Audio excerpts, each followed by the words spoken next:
Okay, hello everybody. If this is your first time joining us, welcome. My name is Garrett. I am a commercial director and cinematographer with Nice Shirt Media here in Michigan, just outside of Detroit. I see a couple of familiar names here in the chat from folks from all over. We got Munich, Germany. We've got Braga, Portugal in the house. There's a bunch of folks in here. This is our next installment of the professional lighting series, where I will walk you through the way in which we light different scenarios that filmmakers oftentimes will find themselves in. Today, we are talking about how to light a narrative dialogue scene, something like a short film or a feature film, which is different than corporate commercial work. This is the fourth installment. If you have missed any of the ones that we have done before, the Light Panels team can go ahead and throw in a link there so you can check out that. You can see the past live streams that we've done. We've covered things from interview lighting to lighting bar scenes to nighttime scenes, car interiors. We're doing all sorts of stuff. So if you've missed any of those, you can check those out there. On that same landing page, you can also sign up for the next one, which is going to be in June. Next month, we're taking a break from this live stream series because Light Panels has a bunch of cool stuff that they're going to be working on and announcing and doing next month. So follow them on Instagram and YouTube and everywhere else so you can see the cool things that they've got going in May, and we will resume this in June. But for today, again, we are talking about how to light a narrative scene, a dialogue scene between multiple people. If by chance you have questions throughout this, there is a Q&A module here in the live stream. You can put questions in there. I will do my best throughout this to answer questions both during and then of course after. So if at any point in time you have questions, throw those in there or in the chat, and I will do my best to answer those questions as we move through this here. We got Puerto Rico in the house. Welcome. I'm super excited to be doing this with you guys. But before we can break down how to light a dialogue scene, we of course should probably look at that dialogue scene here. So let's take a gander. I'm Detective Freeman. I see you already met my partner here, Agent Clark. Please know that we're doing everything we can to find your wife.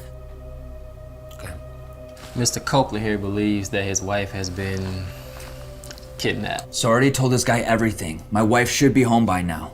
Did she mention anything about going anywhere after work? No, look, when I got home, the front door was left open, okay? And she was gone. Her cell phone and her purse are still here. Why would she leave without those?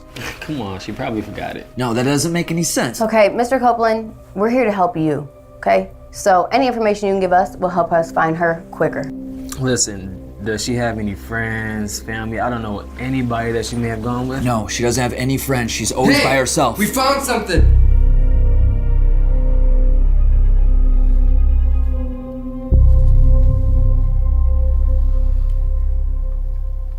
Okay, so this is the lighting sequence that we are going to be breaking down today. Of course, dialogue between multiple people requires lighting multiple people to make sure that we are adhering to general lighting principles, but of course without overusing lights or having too many fixtures or working in extremely large setups. Bert, I see your question here.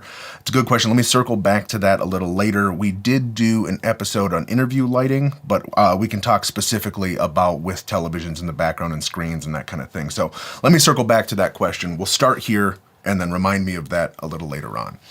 So if you've watched any of the episodes before, a couple of principles that we've talked about that you can kind of familiarize yourself with by looking at those past episodes is the idea of lighting bright and grading dark, and then lighting spaces and not faces. Again, we dive into that deeply in previous episodes, so go check those out after this to learn a little bit more about that.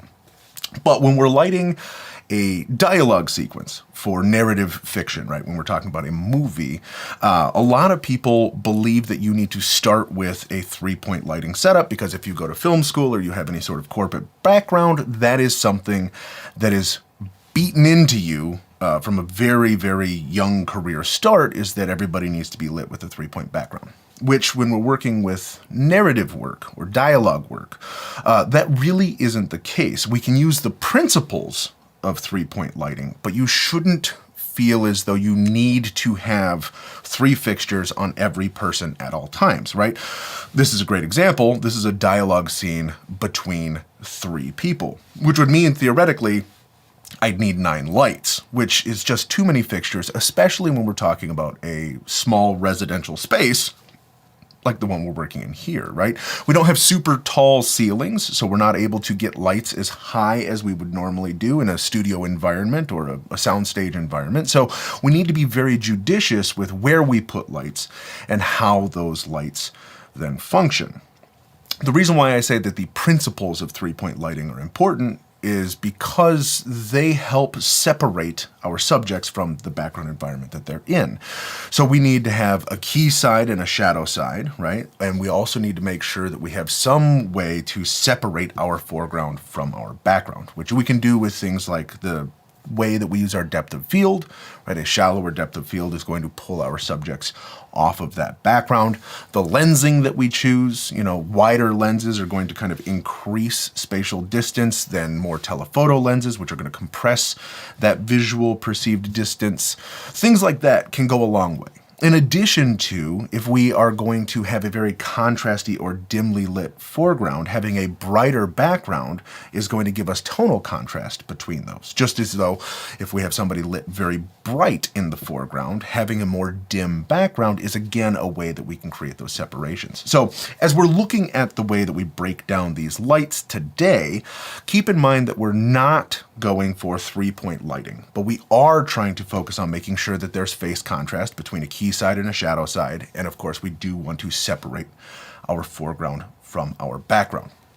Again, at any point through this, if you guys have questions, throw them in the chat, throw them in the Q&A, and I will answer those as we go on. So we have 3 people in this scene, right? We have these 2 detectives that are sitting there, and we have the one person who is our suspect / victim, right? But before we even get inside the house, we need to address our establishing shot, right? So again, in a lot of film, a lot of TV, a lot of movies, establishing shots are a way that we can give our audience a sense for the world that we are putting them in, for the world that they're plopping into, without making it jarring. So in this case, we really only had one shot that would be considered our establishing shot, and that is our exterior, when the detective is first walking into the house past the police line tape. And for that, what we ended up using were 2 lights. The first is a Gemini 1x1 soft, which we had set to the police car or emergency vehicle effect light. We had that on a battery, so it was fully battery operated. It was freezing cold outside. I think it was 20 degrees Fahrenheit. And then across the way, we had a 2x1 Gemini soft up on a combo stand high in the air, which again gave us just this really nice soft wash over the house. And that allowed us then to have what looked like night, but the contrast between the house lights that were on and then of course the ambient light that existed in the space was not quite as jarring, because the house would have been so dimly lit with just these bright house lights that are on the house that we needed to adjust that contrast. So by having a simple sound effect of a siren in the background, and by having this emergency vehicle light that's kind of flashing this strobe of red and blue onto the house, very quickly, with very minimal art direction, clues our audience in to the world that we're building. So we have a simple floodlight that we're using with the 2x1 to, again, adjust that contrast to, again, light, bright, gray, dark, and then the emergency vehicle lights that again give us the impression or the illusion that of course we are dealing with a crime scene. And all I then needed to do was to get a little bit of police line tape and the little markers that we put on the ground, and then we have this shot, which again, and if we look at the still here, makes it feel as though we are in a crime scene or looking at a crime scene or the perception of a crime. So very, very simple lighting techniques here for outside, which again set our audience up for really understanding the world that we're building. And when we're inside, and we'll look at it again here in a little bit, but once we're inside, we actually do keep that flash of the emergency lights going much more dimmed down. And the purpose of that is, of course, to carry that scene forward. So we have the really bright lights outside, and then we bring that same thing inside to, again, make this whole thing feel a little more cohesive. Now, when we're talking about dialogue scene, especially with 3 people versus 2 people, in our circumstance here, in the scene that we've created, in the tension, we have 1 person really against 2 people. So we want the lighting on the 2 people to be the same, but also entirely different than on the 1 person. So we want to make sure that we have a controlled lighting environment so we can build contrast in our lighting, but again, for each person. So for the key light on the detectives, what we used was a 2x1 Gemini soft in a snap bag. So this allowed us to increase the visual space of that light, or the amount of light that we would have in terms of spread, and that is then the key source of light for both our detectives. I didn't need the light any softer, I just wanted the surface area larger. And then again, to create separation between our 2 detectives and our suspect, we used a flag overhead, and that eliminated that spill. And you can see here in this kind of freeze frame here that we have this really nice key on both of our detectives. But if you look on the far right of the frame and we look at our victim/suspect, we're not getting much of any spill coming from that particular light. And that's very intentional. Again, when we're building conflict, which this dialogue scene is built around tension or conflict, creating separate lighting environments for people who are in the same room is a great way of subtly creating separation between those characters. Tom asked here in the chat, or in the Q&A module here, how do you approach lighting for different skin tones, which is very good and very, very important, right? So if we're lighting for different skin tones, something we talked about in one of the last episodes and something we'll talk about in the future is how we set our exposure. False color is one of the best ways to get a good sense for where our exposure is at for everything within our frame. It is one of the best tools that we have, and all of the small HD monitors, whether it's the on-camera monitors or the studio director monitors, all of those have false color built in, so you can very quickly and easily identify where everything is in terms of our exposure on an IRE.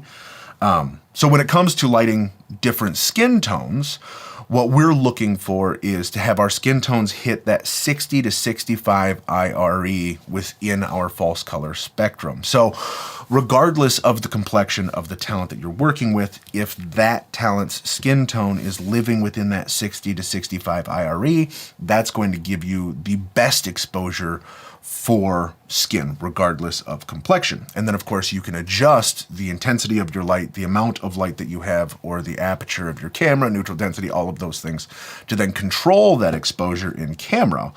But by making sure that everybody's skin tone is registering in that 60 to 65 IRE, you're ensuring that you're going to get high quality skin tones in every one of your shots, which is actually a very helpful tool, especially if you're working with cameras that don't have an extremely wide dynamic range. Audiences can completely forgive blown out skylines or to have crushed shadows, right? If we have things on the margins that are outside of the dynamic range of our camera, that's fine as long as the skin tones of the people that we're filming are exposed properly. Nobody cares about those because all people are looking at, all audiences are looking at, are faces and eyeballs. So, great question, Tom. Thanks for that. Again, keep the questions coming, and let's kind of keep moving forward. So again, the key that we have on our detectives, and I'll pull this up here so we can kind of take a look at this here.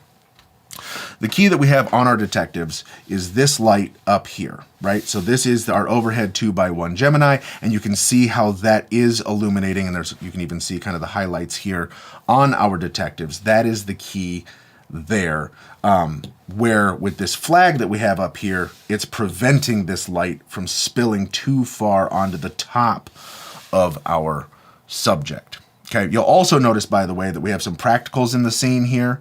We're going to talk about those here in a second, but one of the best parts that I use with the Gemini lights is the fact that they're completely tunable. So all of the lights in our scene, all the studio lights, all the Gemini lights that we brought in, are able to be tuned to the exact CCT of the existing house lights. So we're able to use the incandescent lights that are in the space and match our color values to those.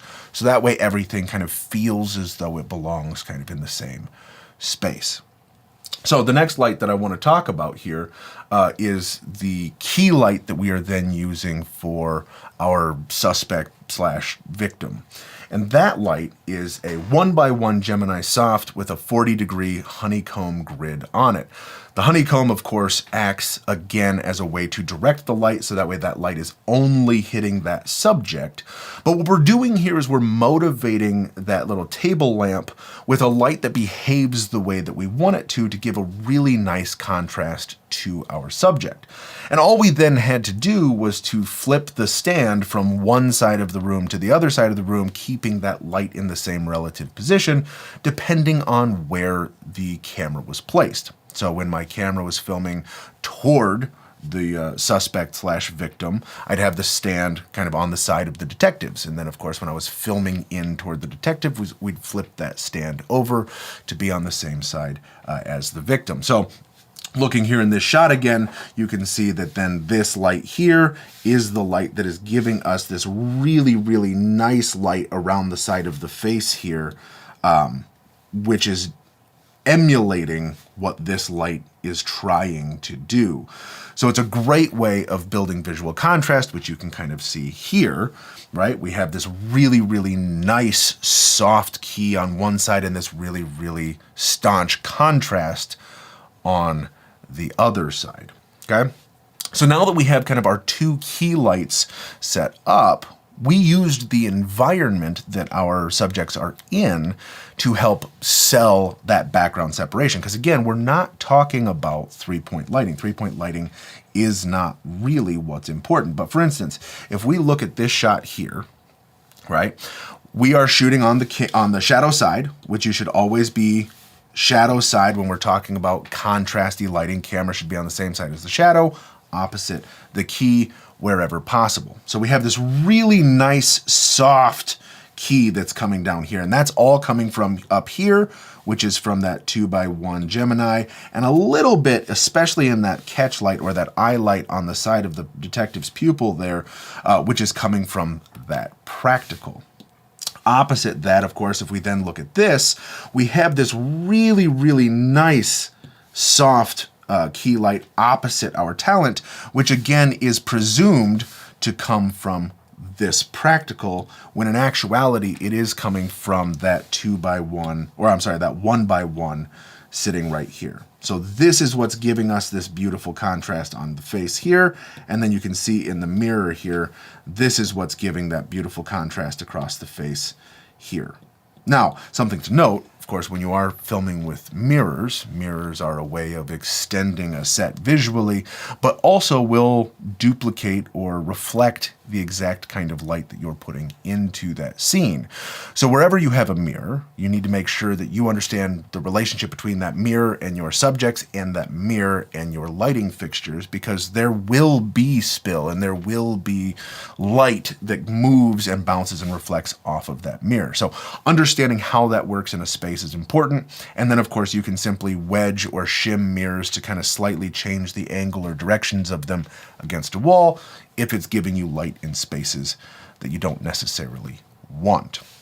So the next light that we're talking about here is the light that I mentioned earlier, right? We brought that outside light, that emergency light, and we brought that inside.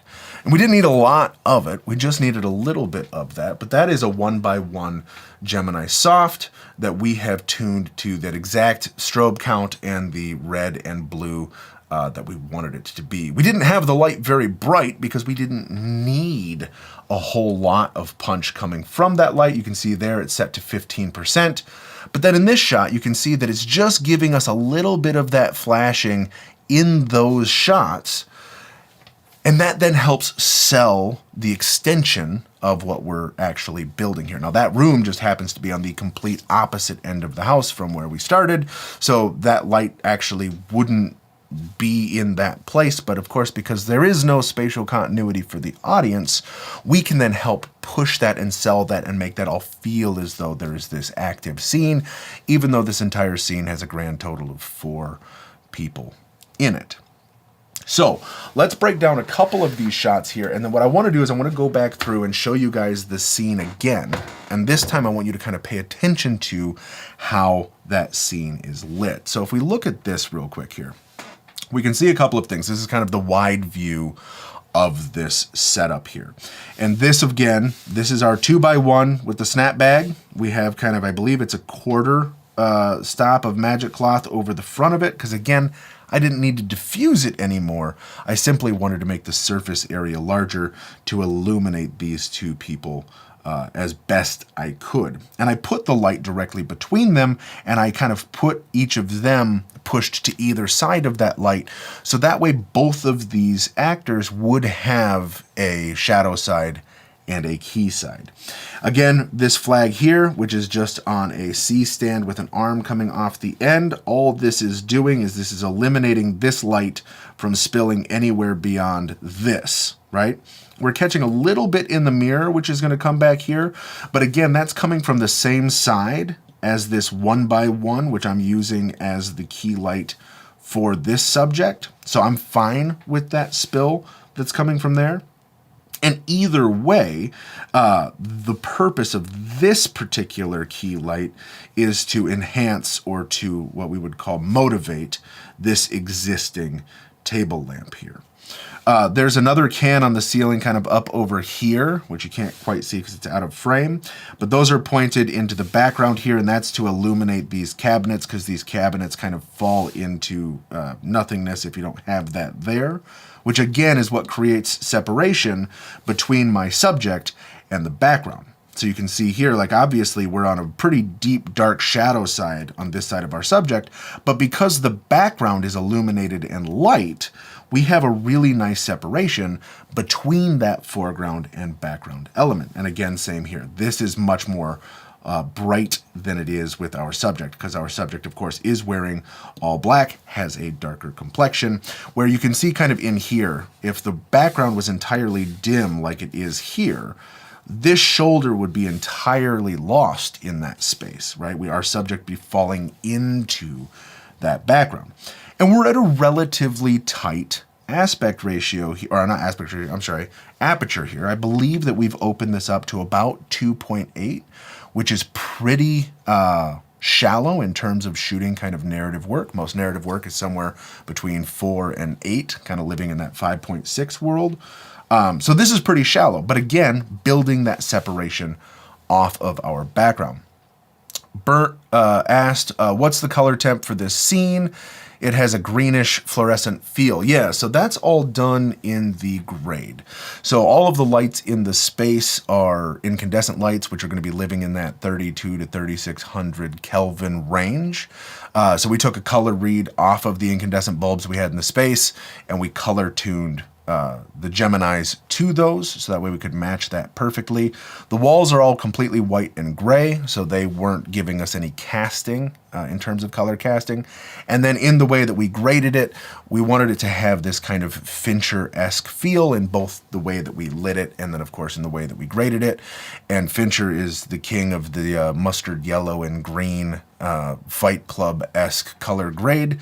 Same with like Mindhunter, Gone Girl, Seven. A lot of his films have that there. So we kind of were trying to match that tone. But again, when you expose properly, you white balance evenly, and you color match your lights, you can then grade however you want. So even though it looked very different than this in the real space, and again, let's see here, this might be a better interpretation of how it probably looked in the moment, right? Where the lights are just kind of warm but not green. We were then able to make that green in the grade there. Okay, so we have somebody who asked, if this scene was shot outdoors instead of indoors, would you light the same way? Great question. So in one of the previous episodes, we talked about how to light nighttime exteriors for a narrative scene as well. So we did a deep dive into exterior nighttime lighting in a previous episode, so check that out there. But no, you wouldn't, I mean, the principles would be the same in terms of separating your foregrounds from your backgrounds and making sure that you have a shadow side and a key side. Those elements would be the same, but the functional light placement would be a lot different. So check that one out after this, and we really do a deep dive into that. One of the things that I wanted to touch on with this sequence, and you can kind of see it in this shot here, we're in just a standard residential room. Goran, yeah, the Light Panels team will put up a link in the chat here for everyone, so that way you guys can see the previous episodes. There it is right there, so you can check all of those out there. But to this here, you can see that we're just in a standard residential house, and residential houses don't have super high ceilings. At least in America, most ceiling height in residential houses kind of lives around 8 feet, which isn't a ton of vertical space to play with. So one of the nice things about these Gemini fixtures is that they are so light, and you can see here, this is just a standard C stand, that I can take a stand, boom it out, and I can mount the 1x1 light directly on it and send it up as high as I want to really maximize the footprint of what I want. And the same is true, of course, with the 2x1, which you can kind of see here. This is up and over using a standard combo stand, right? So I don't need to have a mini menace or a menace arm or any of like the larger grip rigging to get a light up and over. A simple combo stand coming from the corner up and over is plenty to put a 2x1 up with that snap bag on it to get that lighting exactly where I want to go. In the next session, which there will be a link here to sign up for the next one, which again is going to be in June, we're going to be talking about lighting tight spaces, so even smaller than this. How do you get contrasty lighting in a tiny hotel room, for example? So a lot of issues that I see filmmakers have is that some of the spaces that you guys are filming in, you don't have that much control over, right? They're small spaces, and when you have small spaces with white walls, getting that contrasty look can be tough. So that's going to be in June. Make sure that you sign up for that live stream as well. I know you got to register on the link that they're putting in there, but sign up for that. We're going to dive into that and how we get that look and feel. A couple of things in terms of the practicality of lighting here. Something I mentioned earlier that I kind of want to talk about is the idea of shooting on the cam or on the shadow side with the camera, right? So whenever we set our line, our 180-degree line within our scene, we really want to have the keys be on the far side. So you can see here, we are to the right, or camera right, of this talent, and the key light is coming in from the left. So we're on this side, and the key is on this side. And that is one of the ways that we can get this really nice contrast across the face. And you'll see this with kind of all of these shots here. Again, here we are camera left of our talent, and key is on camera right. And building this contrast from one side of the face to the other is a way that we can really build this dynamic contrasty lighting. And again, if we come here, same kind of thing. This is, again, we are favoring on camera left, key is on camera right. So if you're finding that your images are flat, or they appear to be flat, one of the issues that you may have is you might be shooting directly against flat walls, which you really want to avoid at all costs. In fact, we only have one shot in this entire sequence, which is shot against a flat wall, and that is this, which is what we would call kind of the 90-degree conflict shot. Like anytime you shoot direct profiles like this and create isolation within our frame, we're shooting flat. And you can see that the wall behind our subject is directly flat, but this is the only shot that we have in the entire piece that's flat. Compositionally, everything else is on an angle, right, in some capacity or another, or has leading lines and huge separation in the background. So that's one thing. And the other thing that you could be doing comes down to your lighting, which again is not having enough contrast from one side to the other. This is why you need to take 3-point lighting, throw it out the window. You don't need to have fills on everything. The purpose of a fill is to reduce unattractive shadows or to reduce unflattering shadows. We oftentimes, especially in narrative work, especially in film work, right? If you're short films or feature films, we want that contrast. We want that. So it's just as important to use fixtures like these Gemini lights to give us super bright, super accurate lights, to give us flexibility to light our scenes, as it is to use negative fill to pull light away or pull light off of our subjects, right? So if we go back to this here, we have, this is the room obviously, but where this picture is taken from is actually an adjoining room. So there is a completely empty wall on this third wall here that we're using. We turned off all of the lights in that space, except for, of course, that emergency light, which is what's giving us that strobing shine. And then because there was no wall there and we turned off all the lights so it was completely black on that side of the room, that then acted like a negative fill for us because, of course, there was nothing to bounce or reflect light back onto our subjects, which is how we got these really, really nice contrasty shots like this here, right? So we have a light source here. I have no fill coming back on this side, right? Which is why we have that really nice contrast. Same with this shot, right? My key is on this side over here, and I have nothing coming in this side, and that's because there is nothing there. We just have an empty space acting as a negative fill. You can use a lot of things to get negs. You can do a flag, which is going to be like a solid, like what we had kind of here. This is considered to be a solid, which is just kind of a framed black flag up there. You can use duvetine, which is a black cloth. It's kind of got a velvety kind of finish, which absorbs light. I mean, you could use something even as cheap as like a foam board that you would find at a craft store that's black and be able to use that in any way as well. So a lot of ways that you can pull light off. But in terms of how we get enough contrast, this is why lighting bright is so important.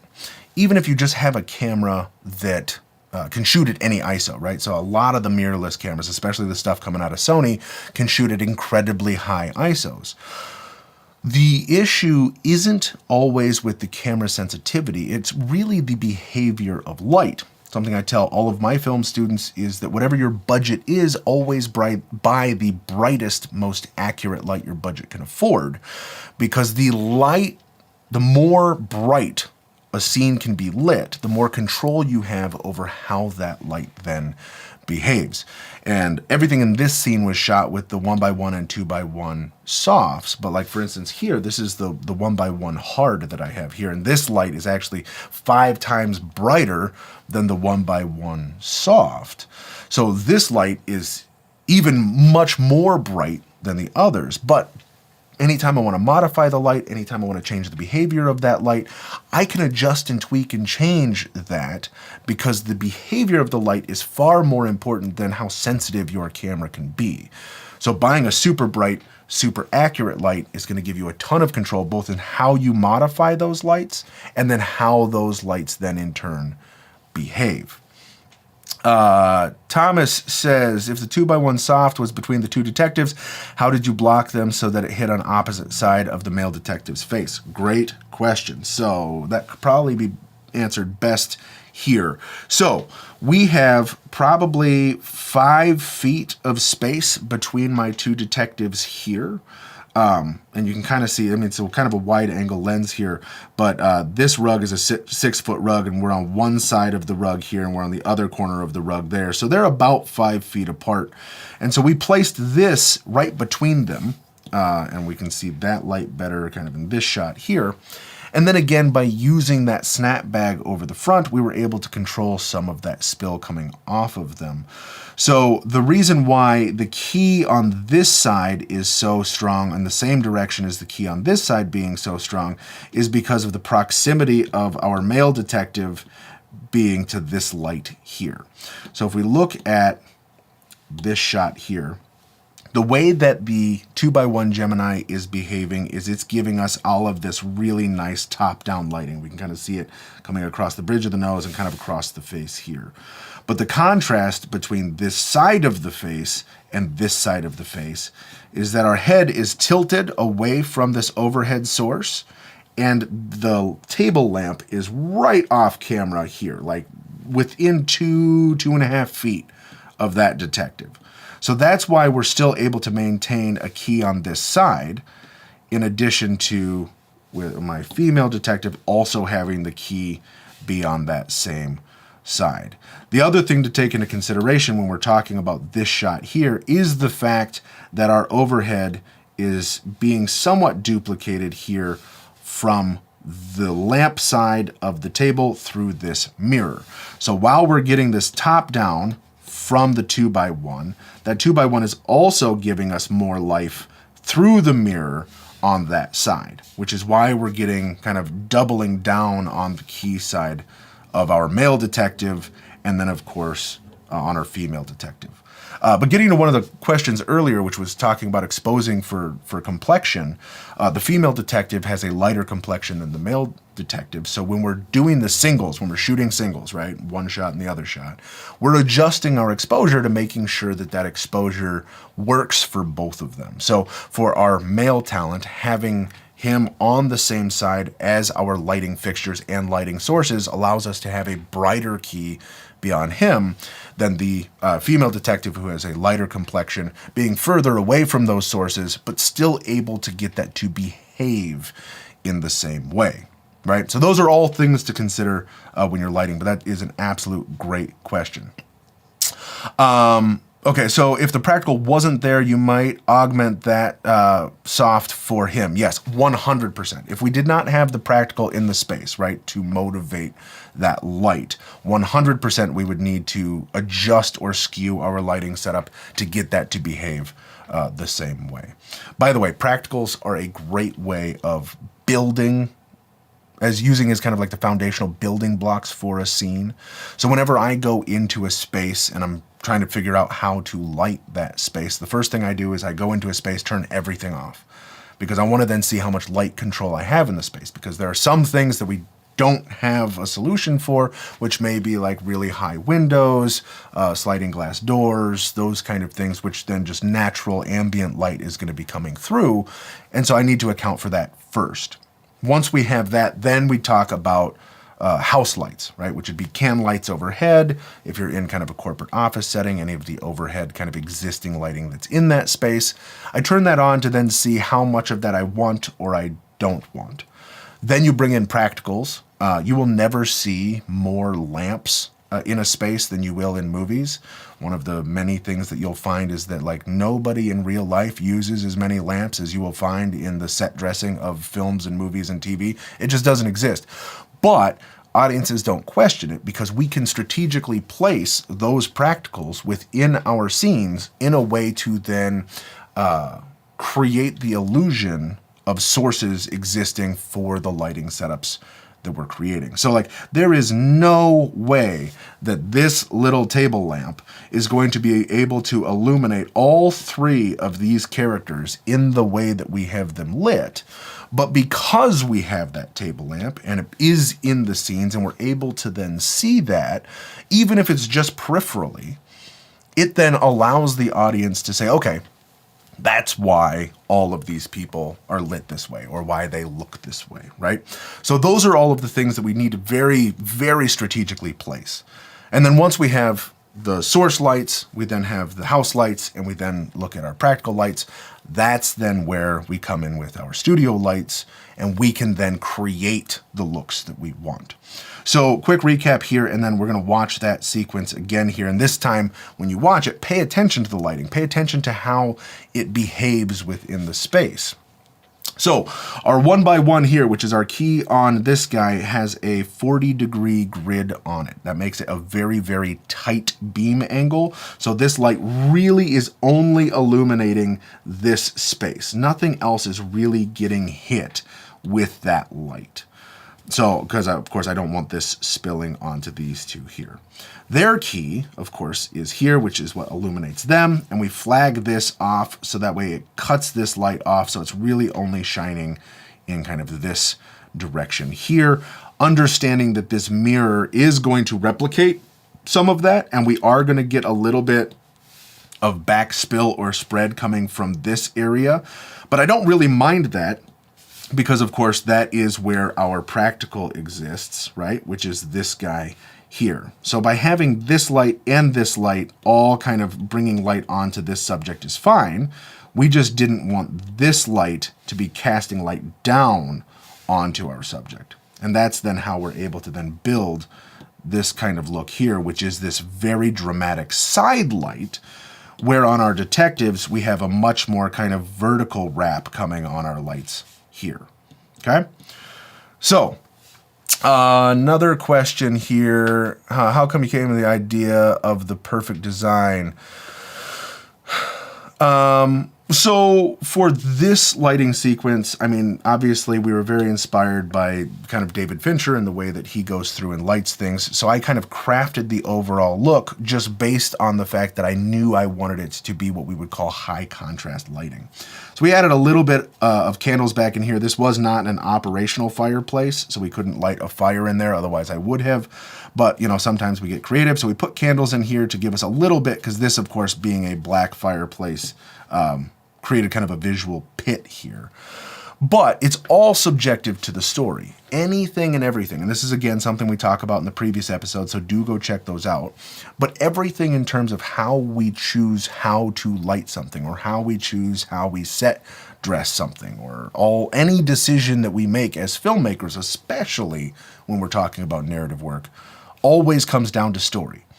As a filmmaker, when people watch my project, I want them to feel fill in the blank. And whatever that is, whatever that emotion is, whatever that tone is that we're going for, all of our creative decision making should go through that sieve, right? That should be the deciding factor of how we choose to light this. If I didn't want this to feel like a David Fincher project, I would have lit this entirely differently, right? If we wanted to go with a Wes Anderson style lighting scenario, this would be completely incorrect for that tone. Right? But we make those decisions solely based on how we want audiences to feel. So we're going to go through and we're going to watch this again real quick. With this in mind, I want you to pay attention to the lighting.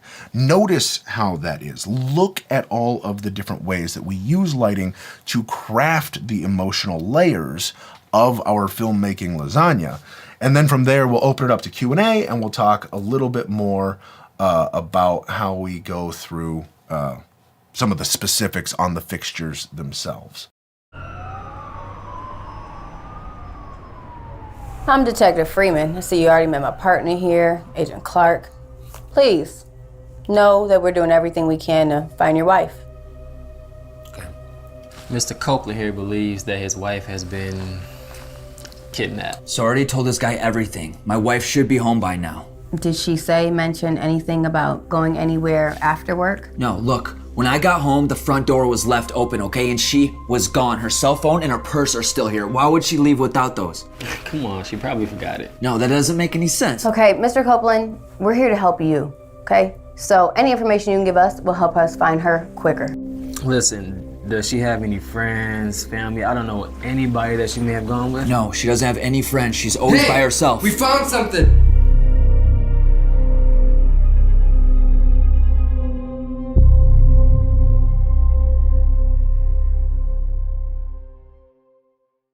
So one of the things I want to talk about in this space is the lighting in terms of our color accuracy, okay? So if we look at the lighting that's behind our subject, okay, which is going to be this guy here, and then these things back here, if we didn't have a super accurate light, right, where we couldn't perfectly dial in the color, we wouldn't then be able to use these practicals. And what I mean by that is these lights not only can be adjusted from our warm to cool Kelvin, right, our orange to blue, that 3200 to 5600 Kelvin, but also with the offset or the tint of that color. So green to magenta as well. So if I didn't have all of that, I then wouldn't be able to use all of these fixtures. But I kind of want to talk a little bit about how we used these and then how that then in turn affected our final setup. So you'll see here, right there and there, there's kind of two little can lights that we actually took the bulbs out of. You can kind of see it there and there just a little bit here. That we left off, we took those bulbs out because I wanted to create some visual separation between my foreground and the background. You can kind of see on the walls here and here that they're more dim than what's happening in the background or in my foreground. So those we left off. Here we had this ceiling light that had kind of a glass dome over the top of it, and it was kind of a color glass dome, so it was giving us an odd color cast. So you'll see here that we took that off entirely and left that just as a bare bulb. I knew that the way that the shot composition would be, that wouldn't be in the shot, but again, it would be a great way to illuminate a whole area. We also turn on all of the under cabinet lighting here, and again, that's to illuminate that background space that's kind of near the shadow side of our subject's face, and that again, separating our foreground and background. And then we left the background light on there. So with having that all set up and being able to perfectly tune and color match these lights to those lights, I'm able to use background practicals in a way that I otherwise wouldn't, which then allows me to get this look. So again, back here, I have this really nice illumination because I have the can turned off. This remains super dark on both of these sides.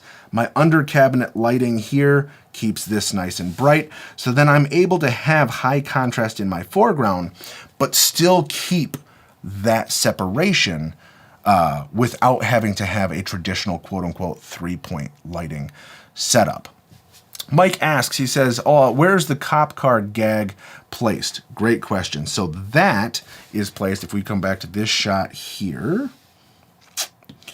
you can see here, this is kind of the door frame here for the open room that's to the camera right here. So in that room, we have all of those lights off, and in there is where we have placed the 1x1 Gemini on a stand in the middle of that room, kind of far away, and we had it about 15%. So it's in the back of that room, kind of blasting out that at a very, very low rate. And we wanted that to be on the shadow side of all three of our talent because, again, by having it so dim, we didn't want it to compete with the key, but you could then have it show up in the shadow. So the shadow side is then able to carry that emergency light gag because we just want a little bit to say, hey, we're in this environment where we have these emergency vehicles, and not so much that it's fighting for the attention of the audience because, again, a strobe is really, really tough for audiences for long viewing. Okay, here, let's go this. What color temp meter do you use to then tune the lights? Great question. So the way that there's a couple of color meters that you can use. There's a brand called Seconic. Seconic is kind of the industry standard spectrometer and light meter. The spectrometer is like the official word for a color meter.